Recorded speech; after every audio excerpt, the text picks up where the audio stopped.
Hello everybody, this is Nanduram and we are from Sonu Academy. Today we are going to discuss about cell, the structural and functional unit.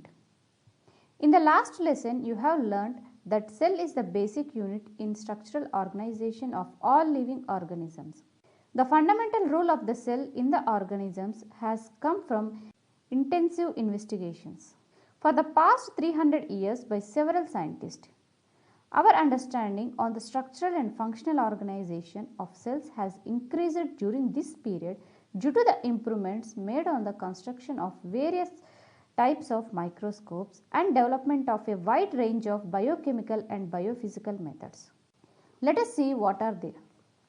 The history of science begins with the description of a thin section called cork by Robert Hooke in 1655. Using a microscope for the first time, Hooke described the cork has been a honeycomb-like structure and called each compartment has a cell which were separated by the wall. As a cork is dead material, cells were empty. Hooke's observation prompted many scientists of that period to observe a variety of material under the microscope. Around the same time, Anton van Leeuwenhoek described the existence of unicellular organisms. Next important discovery was the report on the presence of nucleus in the cell by Robert Brown in the year of 1831. During the same period, Schleiden studied the structure of a large variety of plant tissues under the microscope and observed that all plants have cells separated by a cell wall. In 1838, he proposed that cells are fundamental structural unit in all the plants. Surprisingly, during this period, Schleiden made almost a similar observation using an animal tissue. He observed the presence of cell in all animals' tissues. These cells have a nucleus but not a cell wall.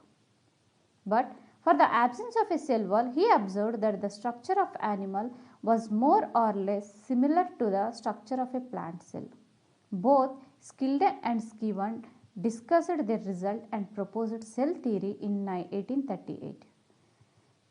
It states that all living organisms are made up of cells. In 1855, Rudolf Virchow observed the process of cell division and proposed that cells are formed by pre-existing cells, and this was also added to cell theory. Meanwhile, methods were developed to analyze the chemical composition of a small amount of material.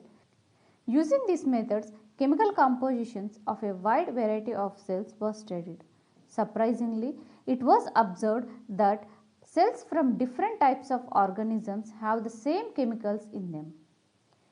They observed the same type of nucleic acids such as DNA and RNA and a large variety of proteins, carbohydrates, ions, etc. These studies indicates that all the cells are made up of same chemicals, and this was also added to cell theory. Studies on the physiology of cells revealed that cells carry physiological functions like they oxidize food materials to derive energy. They secrete the waste material. They proliferate by dividing into two identical cells, and they defend themselves against the attack of foreign organisms, and they try to adjust to the conditions in their surroundings also.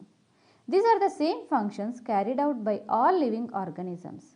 In other words, functions are essential for survival of the organisms and are carried out even at the level of a cell. Function of an organism depends upon the functions carried out by the cell.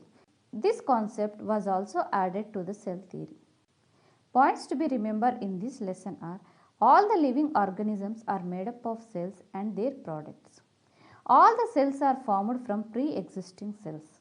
All the cells are made up of similar chemicals and show similar metabolic activities.